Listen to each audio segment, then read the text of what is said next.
Okay, so the next section that we're going to do here is respect to arrays. What an array is basically is just a data type that lets us access many variables of the same type through a single identifier. And to give you a practical example of this, so this is the previous code here, we're just going to be removing it.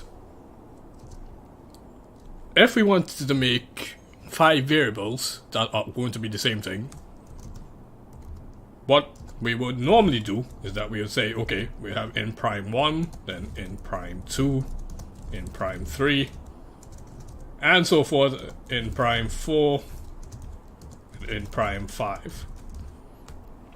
And doing this is like we have to declare each one of these, and then we're going to have to equal it to some add of some sort of value afterwards. And this can get very annoying as the problem escalates, because let's say if we have to do for 10 or 20, it's going to be quite tedious to do this. So what we can do in this case, we can use something referred to as an array. Now, how an array is specified in C++ is that we normally say int, and we give it a name, but then we put square brackets here, and then we put a number inside square brackets to indicate the size of the array. So we wanted to say, okay, we want an array of 5 integers, and the access data type, or the access data name that we're going to be using to access these 5 integer variables is going to be prime. So one thing to note about arrays in C++ is that arrays always start at position 0 and ends at n-1, where n is the total length or the total size of the array. So let's say we need to fill this array here with 5 numbers. We will start at prime 0, and then prime 1, prime 2, prime 3, and prime 4. Let's also put some statements here, so that way the user can see what some sort of output.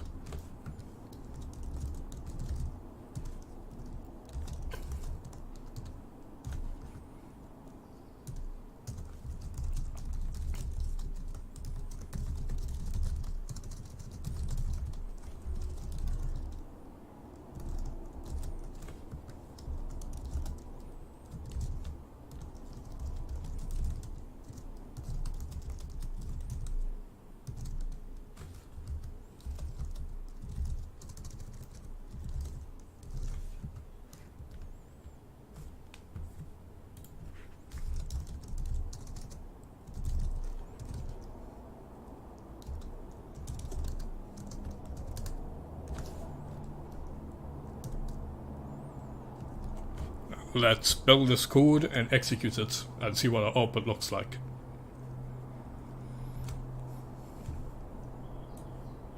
So we can see here that the lowest prime number, as indicated by prime 0, is going to be 2, and the sum of these 5 numbers here will end up being 28 accordingly. So this is the idea of how we can use an integer array to hold 5 numbers. We access them using a location specifier by using the same name for that collection of data itself. So we basically say an integer array of 5 numbers, which we can access using the name prime, and then we access it using locations 0 to 4. Remember, an array starts at 0 and ends at n-1, where n is the length of the array. Now, arrays can be made from any sort of data type. So we can have character arrays, we can have string arrays, we can have floating point arrays, we can have decimal arrays, and so forth. So let's see where we make an integer. Instead of having an integer array, we're going to make a double array. So let's say double array 3. And we say array 0 is equal to 2.0, array 1 is equal to 3.0, and array 2 is equal to 4.3. And then we say average is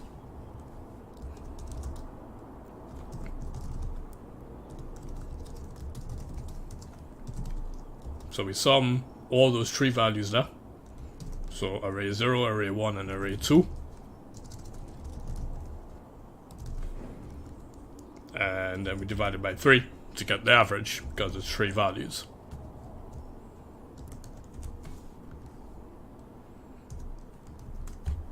So let's compile this and execute it. And we can see here that the average here for those 3 numbers is going to be 3.1. You can use a calculator to verify the answer, but it's obviously going to be correct.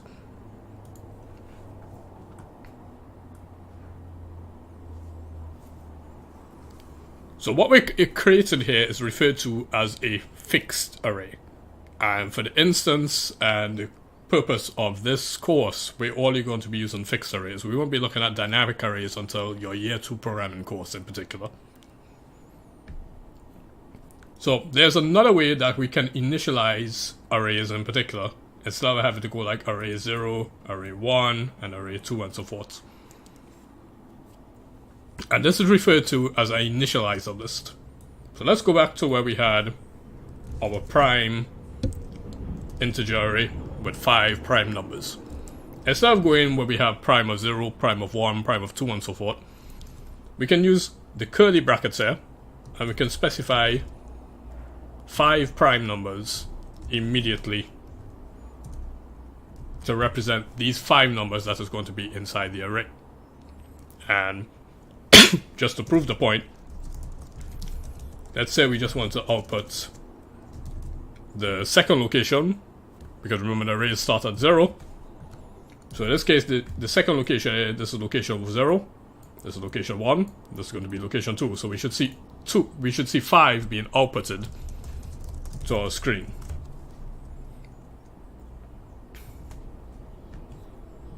And we can see here, right? So we see 5 being output to our screen accordingly. So this is another way in which you can initialize the array, and it is a lot easier to do it than having to type in prime 0, prime 1, prime 2, prime 3, prime 4, and so forth. It is a little more unsafe when you do this method, because now what happens here, there's a risk that you can actually have more than the total length of the array or less than the total length of the array. So let's say, for instance, you typed in 6 numbers here. When you try to compile the code, you want to see this error pop up here saying too many initializers, and when you double click on it, it's going to point to where you initialize the array, indicating that you have too many numbers here. In the instance where you have less than 5 numbers, on the other hand, your code will execute, but in this case we don't have the 4th part here. So if we try to output this 4th part, what you're going to see is that we're basically going to get a value of 0, because this value has not been initialized. So a default value of 0 is going to be initialized for it accordingly.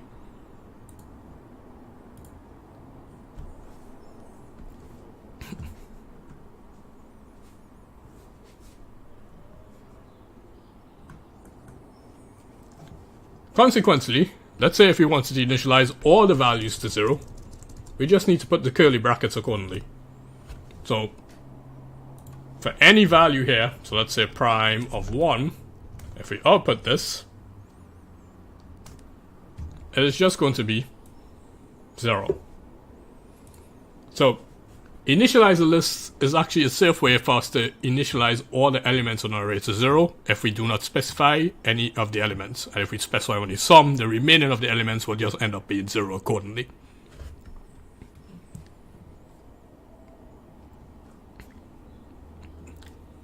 Let's say, for instance, if you do happen to forget to specify the length of the array here, we go 2, 3, 5, 7, 11, 13. What this does is that when the integer array named prime here is created, This will allow the compiler to set the length of the array for you using the initialization functionality here. So if we output prime of 5, because this is now an array of 6 numbers, we should see 13 on our output screen. So these are different ways how you can use the initialization list accordingly with respect to arrays.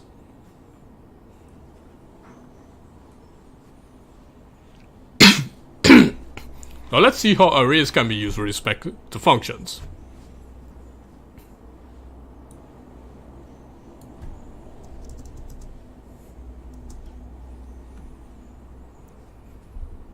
So let's create a pass value function here.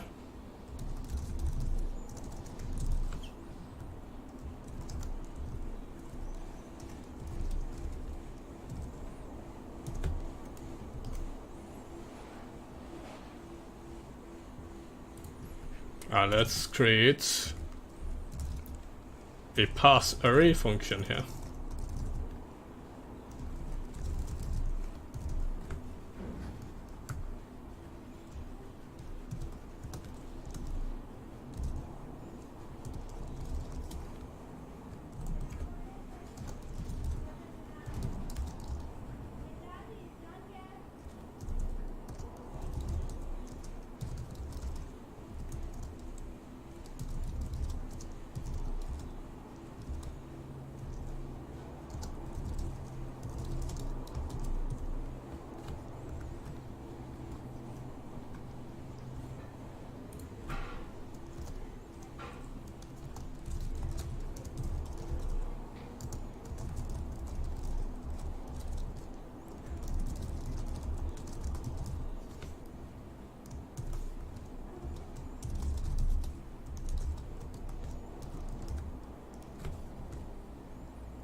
So the statements I'm putting here in the main function is showing what happens before we call certain functions.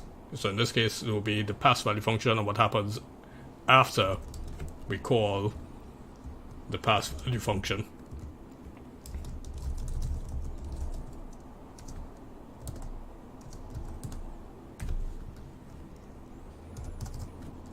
And similarly, what we're going to do here is that we're going to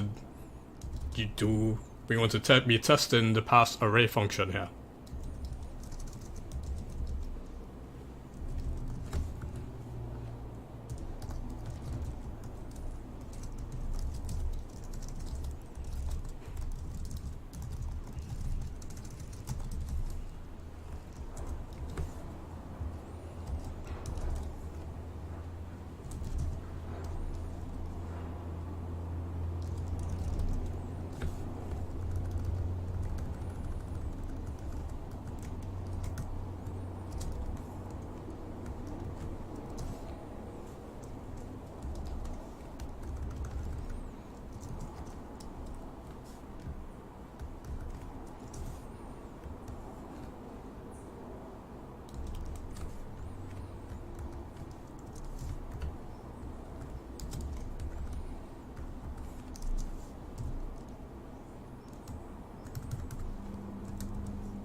Okay, so we want to see what happens before we pass a value here into the pass value function, and then see what happens after that function is executed.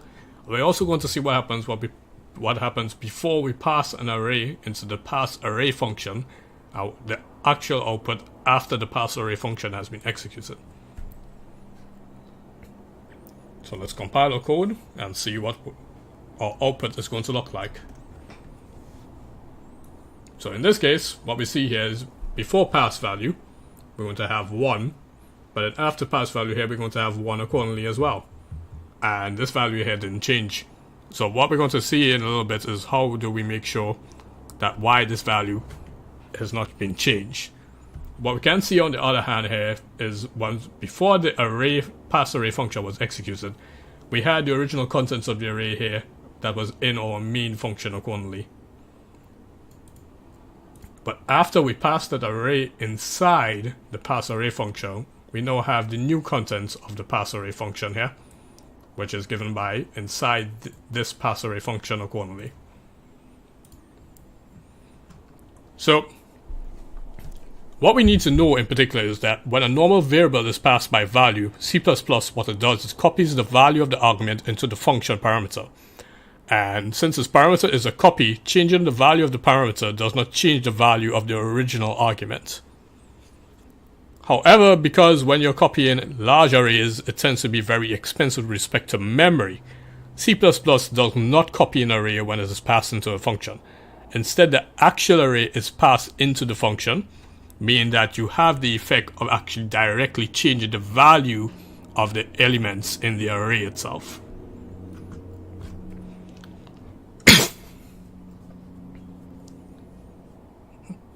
So this is why in this case, the pass value function, when we pass the value of 1 here from main into the pass value function and it sets value here equals 99, it does not change because this only exists within this function.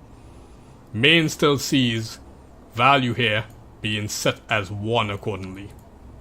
Because what it did here is just take a copy of value and passed it into the pass value function.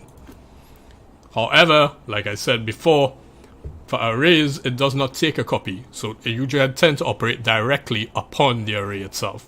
So any modifications you make to the array inside this function, it modifies the array outside here accordingly. So that's why we get this different set of values here after the pass array function has been executed.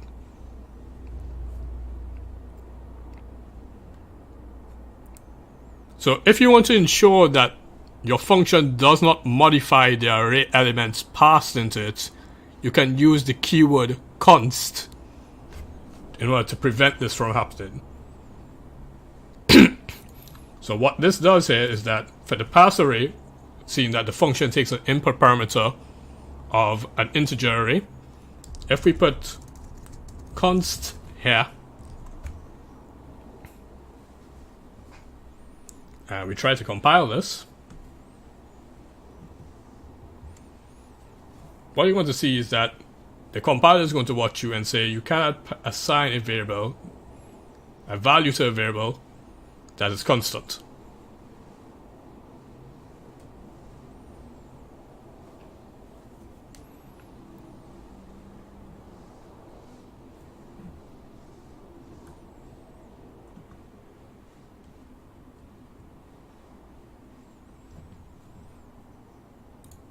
So what we can try in this case is, let's say we put const there in particular. But then now what's going to happen is that we're still going to get that problem regarding this accordingly. So once you have the const keyword here, it just basically means that you cannot modify the array in any form or fashion.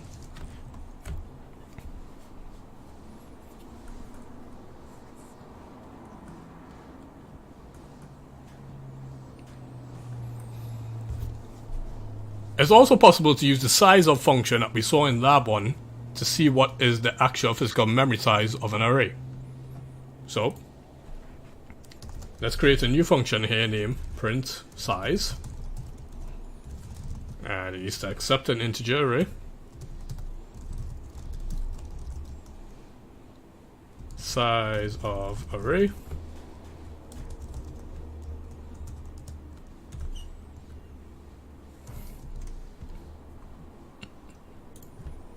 Let's see.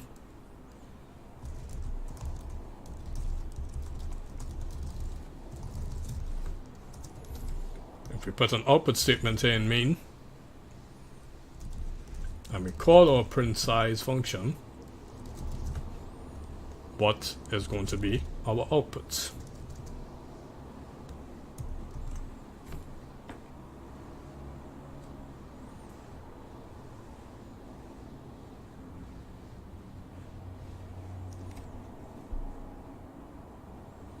Do I have a weird error here in particular?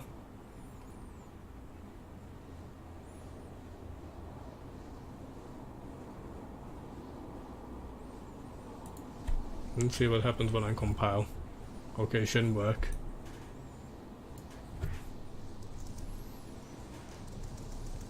Okay, I don't need an output statement for this, because I'm actually outputting it in this case. So let's just say print size prime.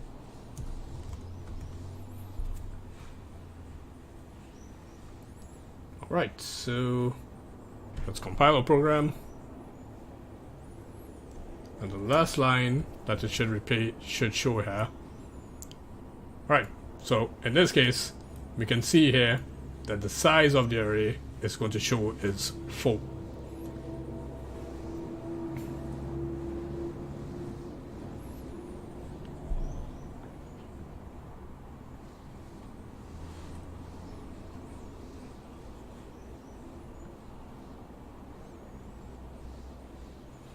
So one thing to note in particular, this is not going to work properly for arrays that have been passed into functions.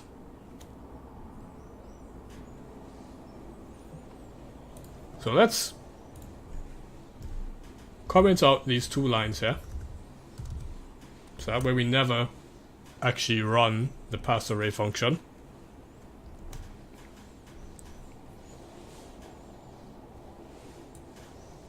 And in this case, we can also see that we return a value of 4 here accordingly for our array.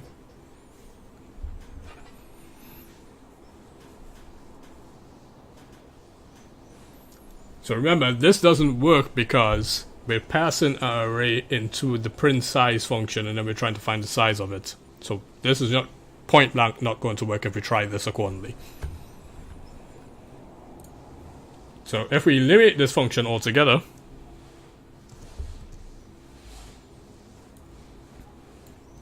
and then instead we say std cout size of prime,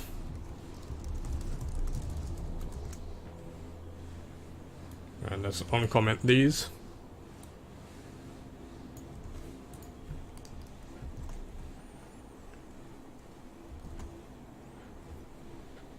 We can see here in this case that we get a value of 20.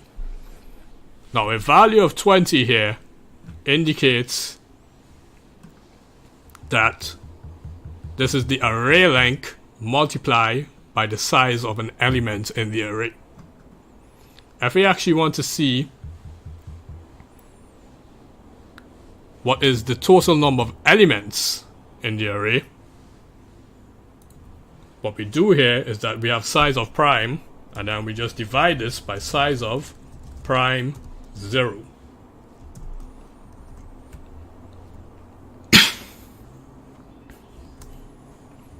So in this case, we can see here that we have 5 indicating the amount of elements in the array.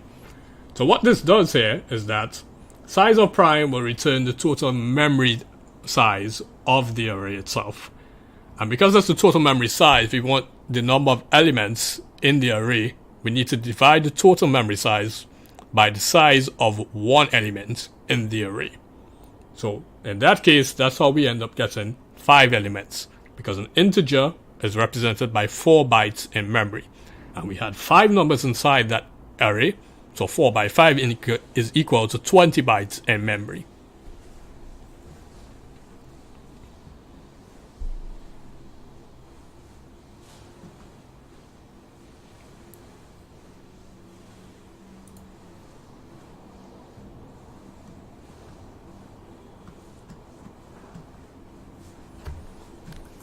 Okay, so one thing you may have noticed in particular is that there are some repetitions when it comes to using arrays, but that can be eliminated if we decide to use a loop instead.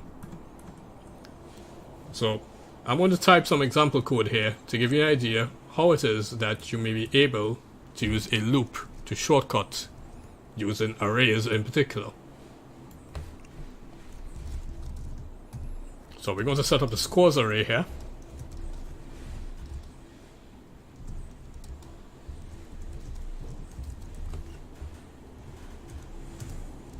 We want to set up a constant integer.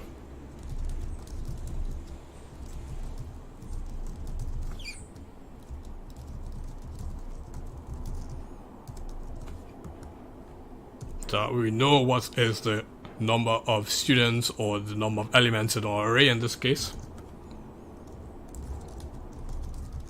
We want to find out what the maximum score is. We're going to set up a for loop here. So for in students is equal to 0, student is less than num students plus students, no, plus student. If scores student is more than the max score, set this max score to be the instance inside the scores array.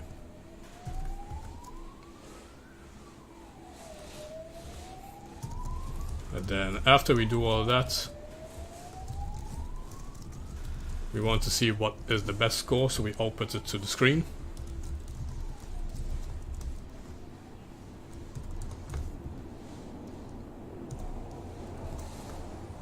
Right, so let's compile our code here and see what happens. So in this case, we are obtained with the maximum score here for the students. So what the code above does is that we use a non-loop variable here named max score to keep track of the highest score we have seen. And we initialize max score here to 0, that indicating that we haven't seen any scores yet before we even start looking through that scores array. We then iterate through each element of that scores array, and if we find a score that is higher than any we have seen before, we set max score here to this value accordingly. So this is the value of the array that will be set to max score, indicating that this is the current maximum score. Thus, max score is going to always represent the highest score in all of the elements that we have searched so far. So by the time we have actually reached the end of the array, max score is going to hold the highest score in the entire array, whatever. So that's why the output here returns 92 accordingly.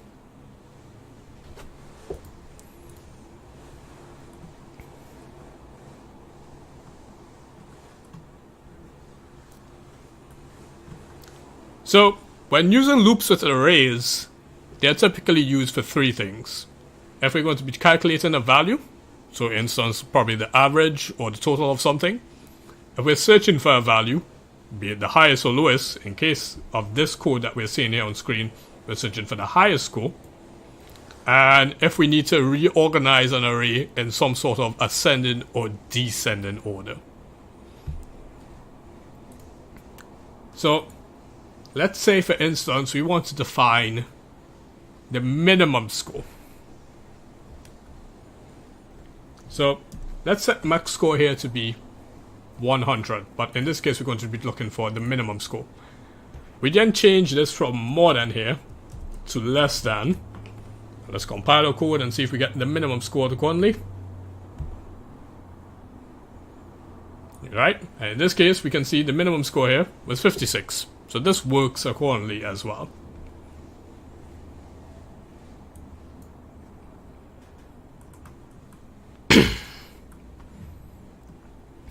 Alright, so this brings us to the end of arrays in particular. The next section that we're going to be dealing with is going to be strings.